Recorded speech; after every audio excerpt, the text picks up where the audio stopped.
ভাই স্ট্যাটাস দিয়েছে যে ফজলুর রহমান সাহেব মারা গেলে বলে কোনো আলেম তার জানাজার নামাজ পড়াবে না। নাউজুবিল্লাহ।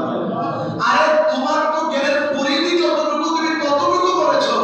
তোমার তো একটা বার চিন্তা করা উচিত ছিল যে ফজলুর রহমান সাহেব ওই আমার পক্ষের মানুষ, আমার নবীর পক্ষের মানুষ, এই ফজলুর রহমান সাহেবের জানাজার নামাজ পড়ার জন্য তোমার মতো এই রকমের আপনা আলেমের প্রয়োজন নাই, তোমার ঘরের আলেমের প্রয়োজন নাই। লক্ষ লক্ষ আশিক রাসূল রয়েছে যারা ফজলুর রহমানের জানাজার নামাজ পড়ার জন্য প্রস্তুত। কথা বলেন ঠিক কি না? আরে তুমি তো এই কথা বলে ফজলুর রহমান সাহেবের শান বাড়িয়ে দিয়েছো। এখন তিনি যদি মারা যায়, একটা দিন তো তিনি মারা যাবে, যেহেতু আল্লাহ বলেছেন কুল্লু নাসিন যায়িকাতুল মাউত, আল্লাহ বলেছেন প্রত্যেককে মৃত্যুর স্বাদ গ্রহণ করতে হবে। এখন তো ফজলুর রহমান সাহেব মারা গেলে তুমি বলছো কোনো আলেম নাকি তার জানাজার নামাজ পড়াবে না।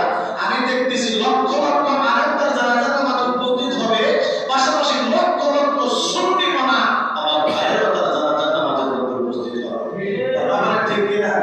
কারো কথায় বা কেউ যদি জানাজার নামাজের প্রতি না আসে, এই জন্য কোনো মানুষকে আমার না জানাজা না দিয়ে কবরের মধ্যে